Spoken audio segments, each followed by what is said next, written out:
Geek Therapy Radio.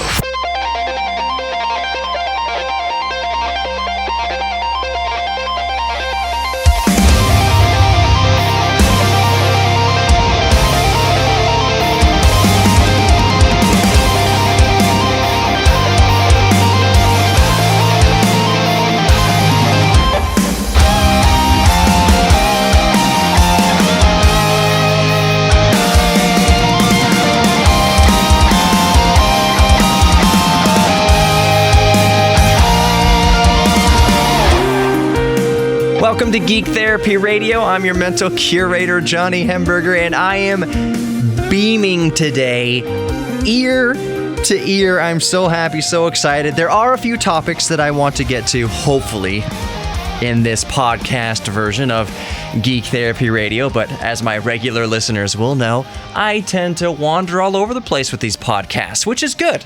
That is what the podcast is all about. It's way more free form. There aren't any commercial breaks or anything like that. I can just I can relate to you, the listener, way more in these podcasts. Just a lot more freedom here. So the topics I would like to get to today, which is a bit facetious of me to even mention, but I want to talk about sports a little bit, Houston sports in particular, just touch on a couple things. I want to talk about some cool things you can hear with SDR, that is software-defined radio. I've done a few episodes on this in the past week or so, just because that's really what I'm geeking out about most recently. Specifically with SDR, what I want to show you is...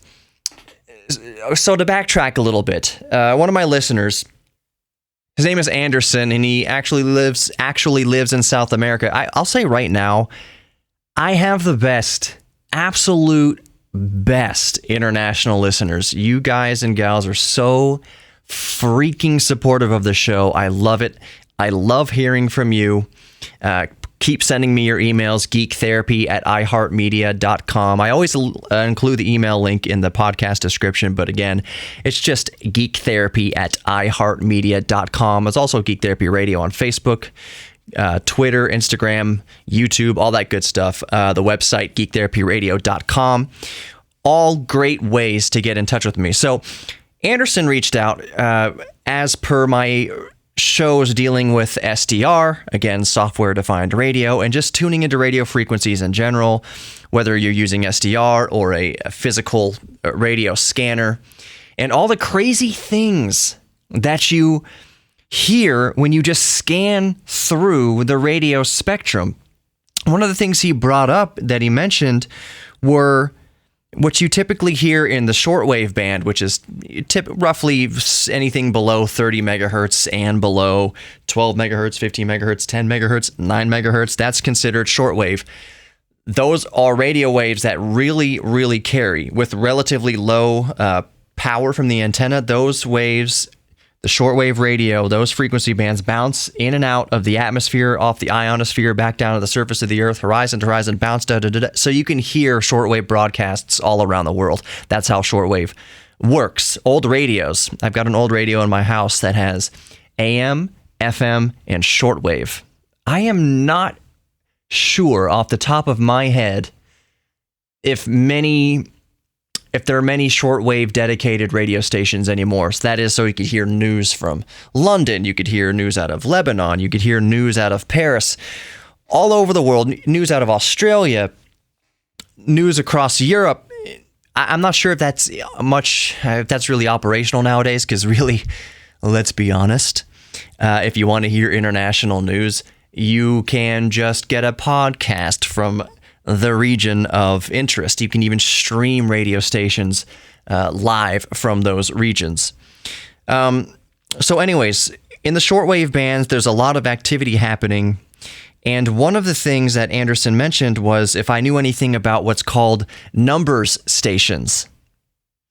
And I'll briefly kind of tell you, maybe more in depth now that I'm in the podcast, tell you that yes, I replied to Anderson, but yes, I am familiar with number stations. One of my favorite shows of all time, and it's the reason why I got into radio, is a show called Coast to Coast AM. Now it's with George Norrie. Art Bell is the one who started it, but back in middle school, I first heard Coast to Coast AM, and they talk about things like aliens and conspiracy theories and Mothman and ghosts and all sorts of stuff. But one of the things they bring up from time to time, I heard from George Norrie today, by the way. He sent me a little nice congratulatory note of my show being moved to a better time on the broadcast. So that's awesome. George Norrie is, like I said, he's one of the reasons why I got into radio. Anyways, but yes, on that show, on Coast to Coast AM, every once in a while they bring up what are known as numbers stations, and they play audio recordings that somebody has tuned into in the shortwave band of these numbers stations. And they're pretty creepy. And one example that they use all the time is a lot of the time it sounds like it's a Russian person, usually a Russian male, every once in a while just cracking over the airwaves and counting up or down, to or from 100 or to or from 10, whatever, in Russian, just counting down 10, 9, 8, but in Russian. I don't know what Russian is. Sporadically. It is not a regular broadcast. Maybe it happens once on an interval out of nowhere. So just one lone voice, and you picture just a guy in a shack cracking his microphone open, starting to broadcast, and what is he saying? Usually just counting up or down in Russian, briefly, and then it goes off. That is an example of a numbers station. Another example of numbers stations is just random Morse code that you hear happening down in those frequencies. Now, with Morse code, we're going to get a little bit of geek depth here. Morse code is it's the most efficient way to transmit information using a low power source.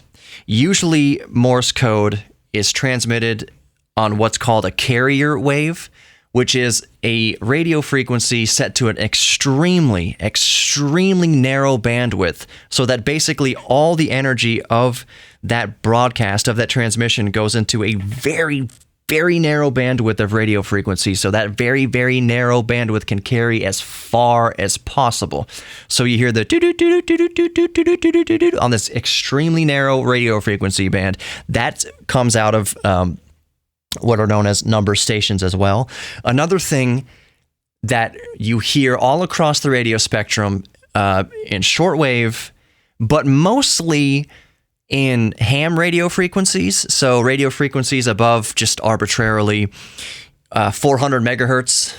Sometimes you hear them down in about 150 megahertz or so, around there, 146 megahertz or so, 200 megahertz or so, 400 megahertz or so, even up around, I think hams also use 1.2 gigahertz, 1.3 gigahertz, just over 1 gigahertz in the radio spectrum.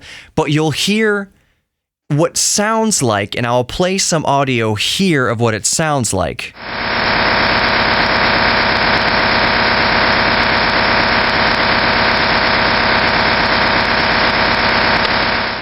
And that sounds really, really weird, doesn't it? To me, it sounds like, oftentimes, it sounds like what I equate to a, sorry, I got Flight Simulator going on in the background here. Turn that off. What equates to a diesel engine, like a truck's diesel engine idling in a cave. That's what it sounds like to me. Maybe a rough idle sometimes. But here's what it actually is. And I'm telling you this because if you get into scanning radio frequencies, which you can do with any radio scanner, you can do with things readily available on Amazon, you can do with SDR radio, like I covered in the past episodes of Geek Therapy Radio, cost less than $20 to get into, around $20 to get into. But you're going to come across these frequencies, and so you know what you're listening to. That is data. That is a raw data transmission, almost exactly like, in theory, to an old dial-up modem. Remember when you would connect an old dial-up modem and all the tones that would come out of your computer or over the phone lines? That is what's being transmitted over these radio frequencies from one station to anybody else who can pick it up. It is nothing nefarious. It's nothing evil. It's nothing inherently secret. It's nothing that anyone's trying to cover up. the government can use radio frequencies and transmit and encode and decode data like that using radio frequencies. That is illegal to tap into, but odds are most civilians wouldn't have the necessary equipment to both encode and broadcast or decode a broadcast, so there's nothing much to worry about there. But if you're listening in the ham bands, like I mentioned, 145 megahertz, in the 220 megahertz region, 440 megahertz region, 1.2 gigahertz or so, and you're hearing those tones, that's just dorks like me, even though I don't have a ham radio. And I mean dork in the best way possible. Geeks like me just geeking out, sending each other different things. What they send each other, by and large, the bulk of that data you're hearing is usually text. It's usually people sending, I think it's called FT8 is the protocol, sending text messages to each other over ham radio frequencies, sending emails to each other over ham radio frequencies, checking their email over ham radio, which is really cool. When the grid goes down, you can still check your email from the top of a mountain with your radio. That's really neat, tapping into what's called a repeater. The other data they're sending is JPEGs. They're sending pictures and photos to each other. They're even sending what's called slow scan video to each other, which is just video, just like webcam video to each other over ham radio frequency bands. This is all completely with the knowledge of the FCC. This is nothing weird going on here. This is nothing illegal going on here. It's completely legal, and it's super fun hobby to get into. What else are people sending over data? I'm sure they're sending each other pornography. That's probably happening. I would be, not to get too lowbrow here, but I would be positively bamboozled if people aren't sending themselves pictures of naked people over these data transmission over ham radio frequencies. But regardless, another thing you're listening to also is transmissions from satellites. NOAA weather radio satellites, for instance, taking images of hurricanes, taking images of clouds, taking images of the Earth's surface, taking images of whatever, in whatever spectrum, infrared, ultraviolet, cloud penetrating radar, whatever it is. Those satellites are also transmitting that stuff free for anyone to tune into and decode yourself. Lots of ham radio operators, I struggle to call it intercept those transmissions, but that's what you're doing. It's out there for anyone within range to pick up on. You can pull images off of these satellites as the satellites broadcast the images in real time. That's one thing you can do. And I'm mentioning all this, it all goes back around to say that when you hear this creepy type of tone,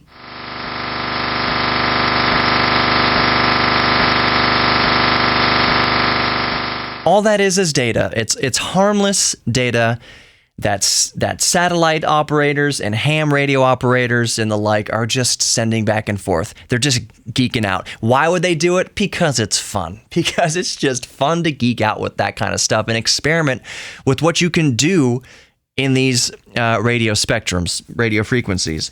So, Anderson, yes, that is a long, what I think to be a fun description of what's going on with these radio frequencies and these numbers stations. I don't think that number stations, while they are on the surface, pretty creepy sounding sometimes. For instance, the Russian counting up or counting down through the, in Russian from 10 to 1 or 1 to 10 or 100 to 1 or whatever he's doing, I guarantee you the explanation is as simple as some Russian army grunt checking the weather transmitter at some base station. That shortwave tower is basically just sending weather data, temperature changes, pressure fluctuations, and every once in a while, some poor little grunt in Siberia has to walk out there to the shack in the middle of the tundra and check the transmissions, checking that it's working, and then he cracks the mic to say 10, 9, 8. He's just counting down to test the equipment. I promise you, that's what's happening. And the data you hear being transmitted when he gets off the microphone is just more stuff decoded on the other end. 1 degree Celsius, -7 Celsius, 29 bars of pressure, whatever. It's just weather information. Or it could be geothermal stuff. It could be tectonic plates. It could be, surveying related. Maybe that little shack, the transmitter raises up or down a few centimeters per year, and they're just tracking kind of volcanic activity underneath the surface. Whatever. It's just transmitting just data like that. Once in a while, poor Grunt has to go out there and do a little test transmission, make sure it's all working, and then count down from 10 to test the equipment. So that's what's going on with the bulk of numbers stations. It's still very fascinating. And don't get me wrong, just because I'm making a rational explanation for what it mostly is, doesn't mean that people are doing some shady, illegal stuff with it at the same time. If there's a way to conduct evil with any sort of technology, humans are really good at figuring it out. Hey, we can split the atom. Oh, we can create clean energy for millions of people. Oh, we can help finally eradicate cancer with this. We can also blow up 2 cities in Japan with it. We can also use it for our wartime, a very effective weapon in war. And then for the rest of time, we will live in fear that so-and-so is going to get the bomb. We have the bomb. Who has more bombs than others? So we take good scientific advancements and we can use them for either purpose. Okay, so I talked a lot about radio again, but again, I am very fascinated by it. Getting back to the big announcement for my show, for Geek Therapy Radio, for the broadcast side of things. Had a good meeting last week. I've been talking to my bosses, and here's where we've settled. This is the new schedule. There is a new schedule coming up effective January 26th, 2020. Here's the new schedule for the Geek Therapy Radio broadcast. Starting January 26th, the show airs at 10 p.m. Saturday nights, as usual. It also airs at its new time of 6 p.m. Sundays. So my show now airs, Geek Therapy Radio airs in Houston on KPRC 950 AM at 10 p.m. Saturday nights and 6 p.m. Sunday evenings. I am stoked about that.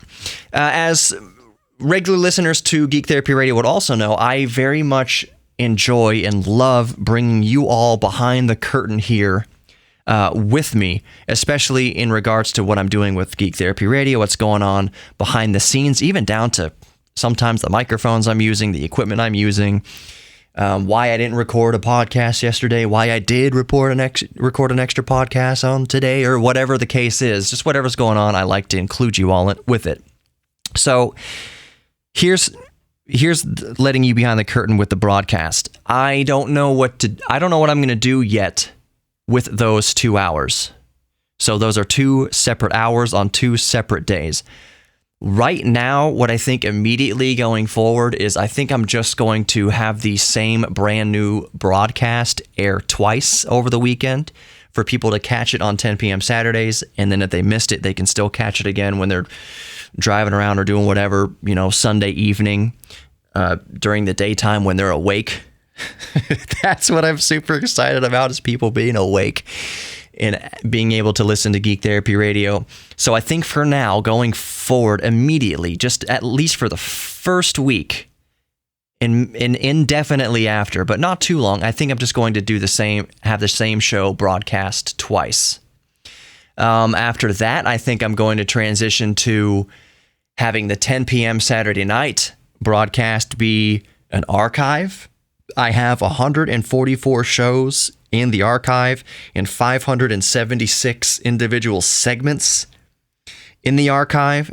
So I will go through, I think, shortly after I go to this new schedule and start pulling stuff out of the Geek Therapy Radio archive to play at 10 p.m. Saturday night, and then have the fresh new show of the week be 6 p.m. Sundays when, let's face it, more people are listening.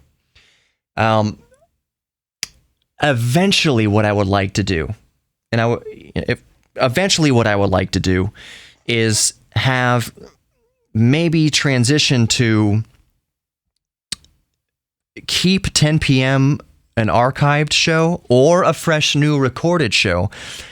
But the 6 p.m. Sunday slot, go to the format that has been my dream all along, which is to do it live. Absolutely live, phones open. Open phone lines to talk about, at least for an hour. Well, all I get is an hour right now, minus commercials, what the listeners right now, what they're into. So you could call this number. I'm not going to repeat the number right now in this podcast, but you could call up, talk to me live on the air, and we'll just basically do a show taking callers and finding out the cool hobbies. What did you do this weekend? What cool thing did you finally get to work on this weekend? Did you build an arcade machine? Did you build a PC? Did you get into SDR? Did you get your ham radio license? Did you work on some new piece of art? Did you buy new art supplies? Did you hit a new personal record at CrossFit? Did you get your pilot's license? Are you taking pilot or flying lessons? Did you finally get those new headers on your muscle car?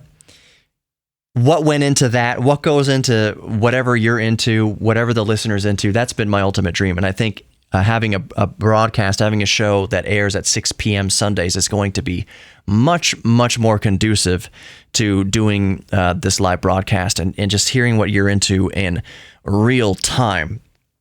I would stream that also on YouTube live, so I can have the comment section going on the side there, maybe on Twitch. We'll see about that. So there's new possibilities. All you need to know right now, immediately going forward, is that as of January 26th, I believe it's going to be the same broadcast twice, 10 p.m. Saturday, 6 p.m. Sunday. Or I may come out of the gate with 10 p.m. Saturday being an archive show, and then 6 p.m. being the fresh new broadcast. We'll see. I'm just letting you look behind the curtain, bringing you behind the curtain like I like to do, so that you know that you are a part of this show, just as much as I am a part of this behind this microphone, doing this broadcast and this podcast. For new listeners, more behind the curtain. I posted a little, what do you call it, the Success Kid meme onto Imager, just saying that, hey, I'm happy that my show got picked up for new and better hours. It's progress. In the connection with Imager is that I've had Sarah and Alan, brother and sister. They both founded Imager. They created Imager, and they both very much still run Imager. Imager has become this huge, massive website where images go viral and little GIFs go viral. GIF. Sarah says GIF. Sarah, I still say it's GIF. Graphics Interchange Format. It is not Giraffics Interchange Format, although the mascot for Imager is a giraffe. Anyways, the connection with Imager is that I've had Sarah on the show in the past. What episode was it? Let me go back and look real quick. So it's episode 62. If you scan through the past podcasts I've uploaded, podcasts, it is number 62. Oh, as it turns out, I've got a few interesting interviews from way back then. This is early on in my interviews.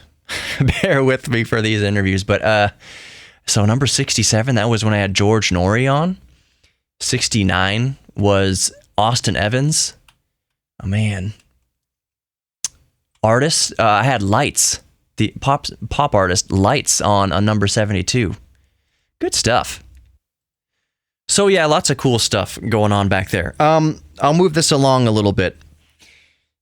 Also, if you're a new listener, this is what you get. I firmly believe that yes, while you can provide good, interesting content, talk about good, fascinating things, put good into this world and everything through your content. And I mean, that's what I try to do with Geek Therapy Radio.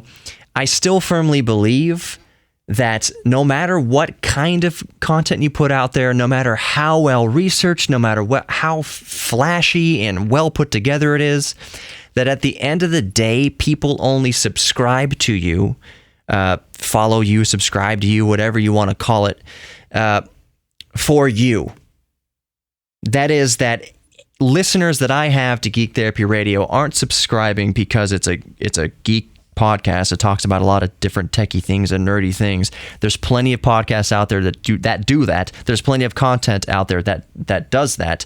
That the reason why you subscribe is because for whatever reason you're subscribing to me. You're subscribing to Johnny Hemberger, to whatever it is that I do through this microphone that you relate to, whatever it is that about my personality that you relate to, whatever I say that you relate to. There's some way that you're connecting with me, which is why you subscribe to the podcast, which is why you subscribe to the YouTube channel, which is why you do any of that. You can have people that just, they're good people. There's nothing wrong with them. And I know people who tune into my podcast just once may feel this way about me. There's just no connection there. It's like a first date. You get a new listener. It's like a first date, and first date, they're good looking, they're charming, they're whatever, but there's no chemistry there. So I know that when you subscribe to Geek Therapy Radio and you listen to more than one episode of Geek Therapy Radio, it isn't specifically because I like to keep my audio sounding as good as possible. It isn't specifically because of the diverse topics that I bring up, even though that is part and parcel to it. The real reason that you come back, that you listen to a new episode each week, each day, because I release podcasts 5 days a week, try to at least, is that you see the notification or you see a new episode pop up and it's like a close friend. It's like checking in. A close friend is checking in. And I'm telling you that not because that's what I perceive you're doing, but that's what I do with podcasts. That's what I do with YouTube channels. That's what I do with radio shows and the like. Any content, anybody I'm subscribed to on YouTube, anybody I follow on Instagram or anything like that, social media, it's not because necessarily the content they create. I don't subscribe to Austin Evans or Marquez Brownlee or Linus or any of the other guys. This does not compute. 8-Bit Guy. There was something about them, that their personality, that they exuded, that I, at least initially, was attracted to, or that kept me coming back. It wasn't how well they spoke necessarily. It wasn't that they're showing off this new computer or whatever. I'll just be honest right now. Tech becomes overwhelming. And tech becomes so overwhelming that it almost gets boring sometimes. You just get too overloaded with it. Smartphones, for instance. I'll talk about smartphones every once in a while on Geek Therapy Radio, but really, it's so much. And to me, I still hold the opinion that by and large, smartphones have plateaued, and there's nothing really interesting with smartphones. The most interesting thing to happen with smartphones over 2020 is going to be that on the Android side of things, Snapdragon 865, is that where we're at now, moves the entire modem chip off of the system on chip. So now you have 2 chips in there for the new 5G modem and what have you, making the battery smaller, sucking up more energy. They're going to have to figure that out. But what you can see on the surface is that I think most phones in 2020 are going to have high refresh rate screens. And that's about all you can say about smartphones for the entire 2020. Yes, you can review individual smartphones as they come out. And yes, reviews of products get lots of attention because people are actively putting into Google and actively searching in YouTube. They want to see a review for the new Samsung Galaxy S20 or whatever's coming out next. Yes, but by and large, the technology itself isn't that much more fascinating on the whole as it was in 2019. Higher refresh rate screens, that's great. I mean, really, I'm not being sarcastic when I say that. 120 hertz refresh rate screens on smartphones. It's been too long. It's kind of like we should have had that a couple years ago. It seems. So we'll see about that. But I'm just saying, smartphones and technology, it's become inundated, and sometimes I like to get more organic with it. So, anyways, I don't click on a video from Marquez Brownlee when he's reviewing a new smartphone because I give so much of a crap about the smartphone. It's just, it's interesting. I relate to his style, his speaking style. There's something about it, just his relatability that makes you subscribe. So I know that anybody who's listens to Geek Therapy Radio day after day it's because for some reason you relate to me, and I very much appreciate that. I'm telling you that because I appreciate it. This is not gloating or anything. I am small fry, chump change on the grand scheme of things as far as media and content that's out there. So I just very, very much appreciate having you here while Geek Therapy Radio grows. I'm very thankful for that. We'll see where this train is headed. I hope obviously hope it's nothing but good things going into the future. And if it is nothing but good things going into the future, it's because of you right now with my voice on your eardrums. It can only be successful because of you. So I very much appreciate that. If you like Geek Therapy Radio, tell friends about it. That's the best advertising ever. You can spend thousands on traditional advertising. Nothing is better than you digging the show and telling a friend about it. Hey, there's this guy. He's a nerd. He talks about geek stuff, goes off on rabbit trails, but he peppers in something interesting once in a while. I try to. Anyways, so the last thing I'm going to touch on before wrapping up. A lot of us are geeks about. We're all geeks about something. A lot of us are geeks about sports. If you live in Houston, Texas, it is kind of hard to avoid sports today. It was the worst day in Houston sports history, but the best day in Geek Therapy Radio history. It's kind of a dynamic there. So yesterday, the Texans blew a 24-0 lead and lost to the Kansas City Chiefs. I'm not huge into football. I am as good knowing football as I am golfing. I'm as good a golfer as to not slow anybody down. I can generally keep it straight. I have a huge handicap, but I can keep the game moving along. I can watch football and appreciate football and know what's going on and really enjoy the games. But I don't know all the stats, and I'm not a geek about all that kind of stuff, but I like football in general. So anyways, watching the Texans game yesterday, first quarter up 24-0, I figure, okay, well, I'm going to go work on my roof, patch a hole that's been leaking on my roof. I removed an old satellite dish, which I'm going to keep the dish and put other antennas in and just do geek things with that. That's going to be fun. But anyways, I went out there because the first quarter looked like it's going well, 24-0, came back down. I asked my wife, did you change the channel? What game is this? Oh no, the Chiefs just came back with at the time, 41 unanswered. Holy crap. So here's what I'm going with this. Here is where I'm going. The Astros have been outed for cheating, for sign stealing in the 2017 World Series, I believe. Don't quote me directly on that, but they've been made an example of in Major League Baseball. So the owner of the Astros has fired A.J. Hinch and fired the front office. Fired A.J. Hinch. And you know why that's shocking? That's shocking on two levels for any sports fan in Houston. As of today, and I usually try to keep these evergreen, but as of today, January 13th, 2020, the head coach of the Texans, Bill O'Brien, still has a job after blowing a 24-0 lead, and A.J. Hinch has been fired after winning a World Series. That's the status of sports in Houston right now. Don't know what the Rockets are doing. If there's a sport that I don't pay much attention to, it's definitely basketball, even though I played basketball my entire life. I played JV basketball. It was the sport I played second most after baseball. Oh my goodness. Let me reiterate that sentiment one more time. Bill O'Brien, head coach of the Houston Texans, blows a 24-0 lead in the playoffs. He still has a job today. A.J. Hinch won a World Series. He doesn't have a job today. Thus is the state of Houston sports as of January 13th, 2020. Will Bill O'Brien keep his job? Will he be the Houston Texans coach next year? Probably. Wouldn't be surprised. Also wouldn't be surprised if he was fired. So that's all I got to say about sports. This is kind of a long podcast. I try to keep these around 30 minutes, kind of tops-ish.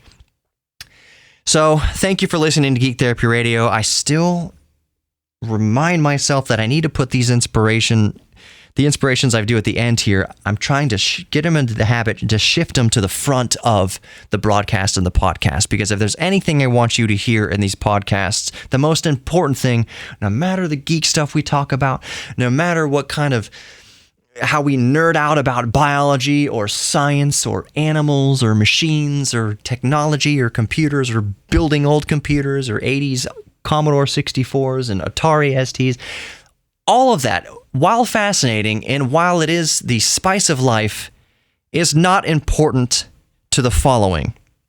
The most important things are this.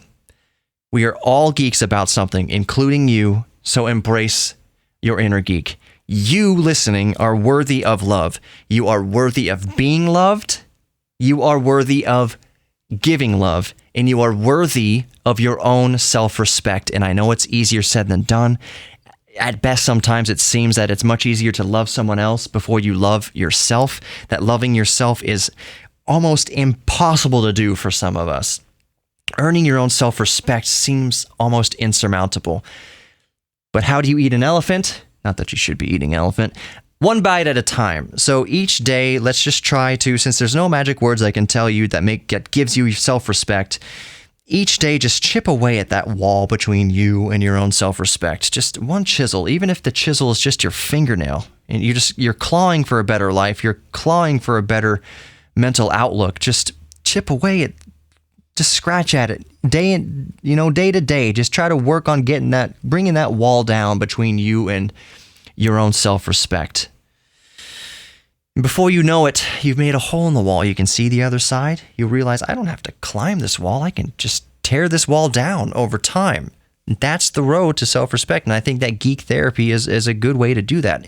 Rekindling an old hobby, getting into a new hobby, just reevaluating what you're really passionate about in life. And then every day, just kind of work on chipping away at that barrier between you and your self-worth and happiness. I think that's the key. Just every day, even if you don't believe it the first day you say it, I'm worthy. Wake up every day, I'm worthy. And at first, that little stupid a-hole voice in your head is going to say, no, you aren't, mother effer. You're not worthy. Don't tell yourself that you're worthy. You're a piece of crap. That voice will be silenced and silenced. The volume knob will be turned down on that voice if you just wake up every day, try to remind yourself that you're worthy. Eventually, that liar in your head will be muted and gone, and you'll realize the truth. That is that you are worthy and that you do have something to offer, despite the voice in your head, despite people around you telling you that you're not worthy or that you're trash. Quick note about that is people telling you that you're not worthy, people telling you that you are trash, are hurting themselves. People don't say that to each other if it doesn't come from a place of darkness and pain. So when someone tells you that you're not worthy, let's say you put something up on YouTube and someone trashes it, this is a piece of crap, you're a piece of crap. They are hurting. They are probably hurting worse than you are if they are lashing out at you. So take those negative things that people tell you to try to lie to you that you're not worthy or that what you're doing isn't good enough. That's coming from a place of hurt on their end. They're hurting. If you're the praying type, pray for them. If you're not the praying type, just think about them and hope that they're doing well. Maybe check on them if you're so inclined. Are you doing okay? Either way, don't take it as a personal attack on your worth and your self-respect. There's a lot of doubters. Sometimes the biggest doubters in this world is ourself. But if we just chip away at it, day at a time, just one day at a time, we'll definitely be better than we were yesterday. Even if you only scratch off one little grain from that wall, one little speck of pebble from the mortar, you're better today than you were yesterday. That's better. That's a gram of wall removed. That's the way. That's just my encouragement to you. Follow that advice if you'd like. I encourage you to do so. I really, really encourage you to do so. What can it hurt? What can self-worth hurt? What do you have to gain by learning to love yourself versus what do you have to lose for not? You want data, you want statistics, you want it to be logical, you want to be Spock and data and just logical about this. Let's look at stats. What benefit do you have from hating yourself versus learning to love yourself? Stats, science, logic. You're only going to be better off learning to love yourself. That is a long outro. Thank you for listening to Geek Therapy Radio, new podcast tomorrow, 5 days a week. Thank you for listening. Thank you for being so supportive. I love you all. Pertinent links to what we discussed here in the podcast description below, including the music bumps. I love using new music bumps, showcasing new music. I freaking love music. So all that's going to be in the podcast description as well. Thank you so much, and I'll see you tomorrow.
Therapy Radio, Saturday night at 10 on KPRC 950. Or listen anytime on our iHeartRadio app.